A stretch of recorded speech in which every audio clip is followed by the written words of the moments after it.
It's Blue Lives Matter back over at the East Side substation. Still have that sign up. They got their drop box there for medicines. Yeah, okay. Yeah, because this is what we normally call, because I was like, it's easy. What's that? And then I got that one. Keith, right?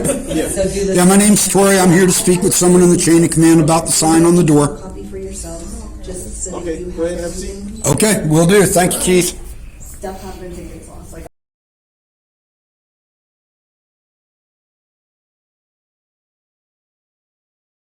Keith, may I ask who it was you were just speaking with? May I ask who it was? Who's the officer you were just speaking with? The captain. The captain? Okay, and he's going to have someone else come out and speak with you? Lieutenant's going to come talk to you. Okay, thank you. So the captain came out and he acknowledged that this is an open public area with Keith and, the issue about splitting hairs over signage. But, again, that's where the issue lies, is just like last week, Officer Rodriguez saying that no weapons at all were allowed inside this building. She's not aware of it, and that's based off of previous unlawful signs that they had up.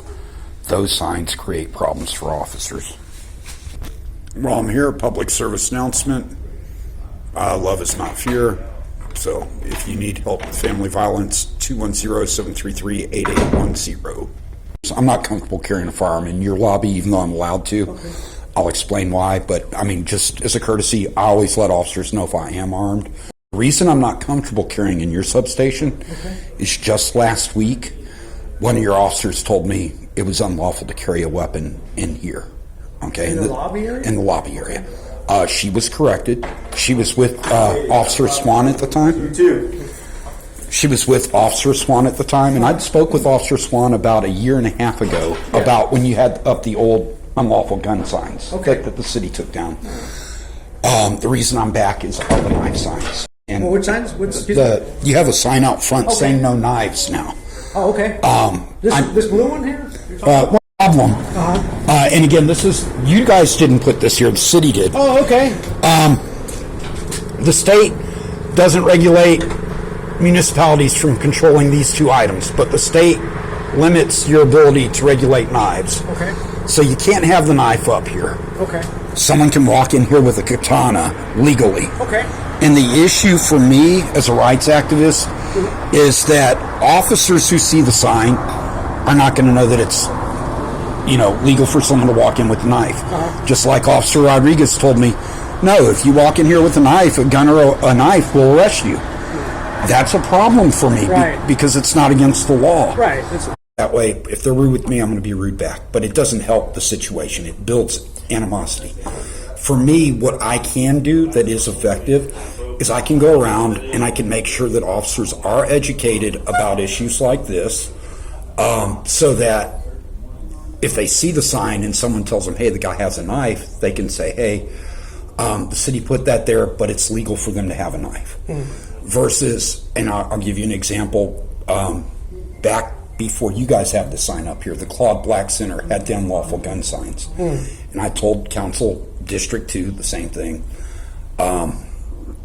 They went, oh, if you have a problem, go talk to the police. So I came down here. I'm like, I will talk to the police, because my worst fear is that a citizen will lawfully walk in there and someone will call the police, and your guy takes the call. He goes, there's a guy with a gun. He's not supposed to have a gun.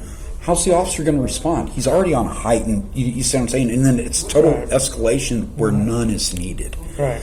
And so I came down here and I spoke with Keith, and he said, well, if there's a no gun sign, you'll get arrested if you go in there. And I said, well, hey, that's why I'm here to talk to an officer. I did speak with an officer. I went back to Council 2. I told them again. I said, look, guys, you can call the police on me. I didn't carry my weapon in here today.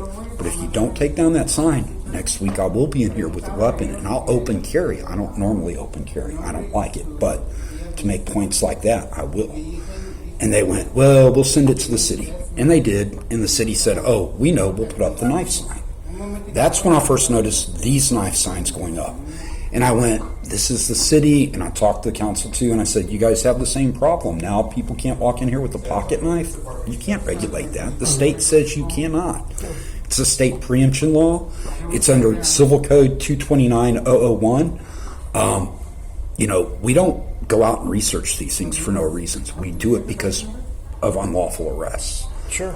Is when we see this happening over and over and over again, we say, what can we do? We go to the city. I went to the public information officer. I go to these, I've been to every police station in San Antonio expressing this. See, the city isn't going to care until the police department also acknowledges, yes, this is a problem.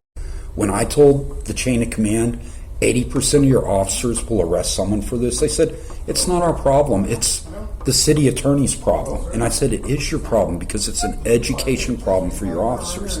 You know why those signs got taken down, Lieutenant? But that's when they went, oh, wow, a lieutenant did this. He's right. It is a problem. And then the city said, we better take them down or we will get sued. I don't want my city to get sued. I don't want anyone to be unlawfully arrested. And I don't want an officer to overreact to something that should never have been an issue to start with. And it wouldn't be an issue if the city isn't up there. And a lot of officers say, well, we know about it, so it's no big deal. But it is a big deal because what happens is, yeah, maybe one or two officers say, oh, I saw the sign, they're not allowed to be in here.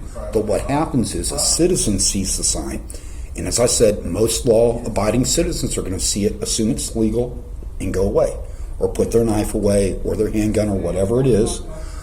But someone who knows their rights and knows that it's not a lawful sign may walk in here and go, it doesn't matter, it's a bad sign.